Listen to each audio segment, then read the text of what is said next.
So as we look, we see radishes poking out the ground here. Here, we see some growing. And so of course, radishes don't have to get any larger than a marble or like a ping pong ball. There's two right here. And so we see how large they're growing. And it should be time for harvest. And we have two here. And of course, my sweet peas are growing really good. I did lose my green beans to frost, so I had to restart those. But thank goodness I was already thinking about succession growing because I started them over in another patch. All right, so I'm gonna pick one of the radishes, one of the biggest ones that I saw. Let's see. I think this is the biggest one right here, right? And radishes, when you look at the leaves, they are edible as well. You can eat them like spinach. So just pull it up. Kind of shake it off. And we just harvested one of our first radishes for the season. And I also, when I was watching the YouTube videos, I saw that that the smaller they are, the sweeter they are, because they get bitter. They're supposed to be bitter the bigger they get. So our first radish. I have broccoli here in containers, and so this is Pac-Man broccoli. Pac-Man broccoli. And so it's growing nicely. In this container, I have my butter crunch lettuce, and it is surrounded by onions and garlic, or just garlic, I forget, but I put them in here. And so you see how nice and healthy, even during the frost, it survived. So that made me pretty happy that I didn't have to start those back over. Then I come here in this box. These two boxes are full of onion and garlic.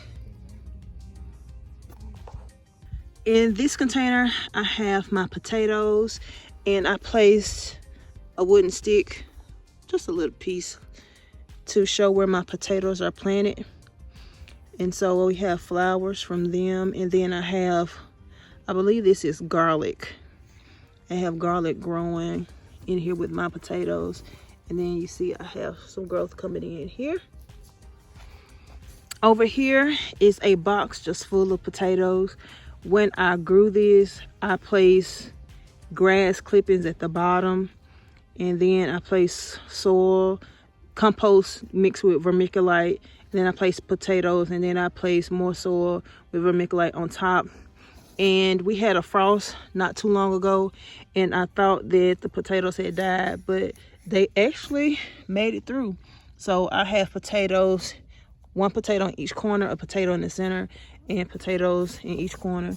And so if you look here, you will see some of this black mark on the potatoes, and that's when I thought they had died because of that frost that came through. But again, they were resilient and they bounced back strong. And so I just made sure to cover it again with more compost, and I'm happy to see that it's still growing. In this container, I have my bok choy, and it's growing up. It's been a lot of rain coming through, so I don't know if that's what makes the growth a little stunted, because I have one that's on my porch and it's really big. And I don't know if I planted these seeds a little later than the one that's on my porch, but they're still growing up nice. So I have 4 cabbages. So I have here, and 2 in that container. And I got these from my local Sutherland's. And I placed these in here with plant food. And hopefully it will grow nicely. It looks a little discolored.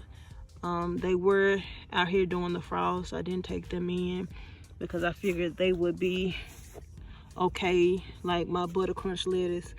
but it is a little discoloration on the leaves, so I'm gonna have to look into that to see what's going on.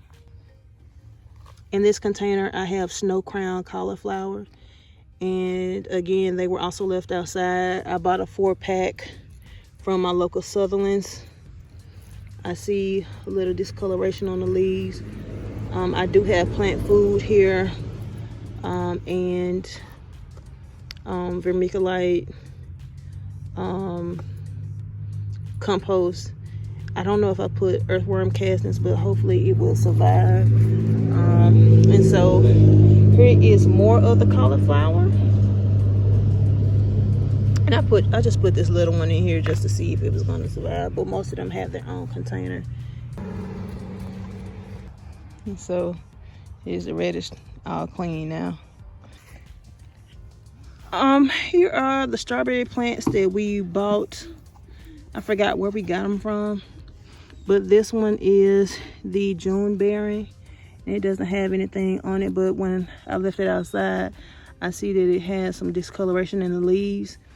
I did bring it in the house for the frost because I didn't want these plants to be damaged. Over here I have the everbearing, and as you can see, I do have a few strawberries that are coming up.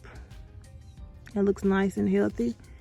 I did add a little lime to the soil and plant food. So I did look it up, and it said that the tomato and plant food would also work with strawberries. So I hadn't bought like the fruit food yet. But here are some more strawberries.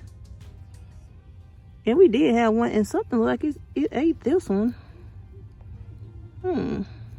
Have to investigate. But we have this one is coming up nicely.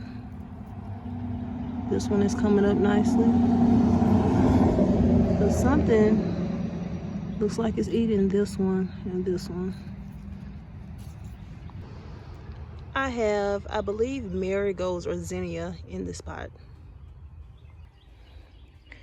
Okay, so my planters that are here, they were over there in the kennel, but something happened, and when I noticed that it wasn't getting the sunlight that I wanted it to have, I moved it all the way over here. And they did have strawberries in here, but the strawberries were not doing well because it was getting shade. The shade from those trees were putting a lot of shade in the kennel, and it didn't used to be like that. And so I decided to bring them over here so they can get full sunlight.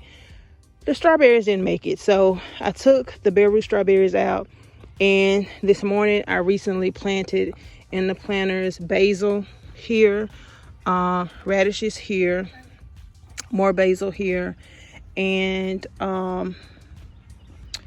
the marigolds and zinnia here, so that I can have pollinators for the rest of my plants. And over here I have corn. I have corn plants growing, and I planted basil in here, and there go my sweet peas there, green beans there, and I have tomatoes here.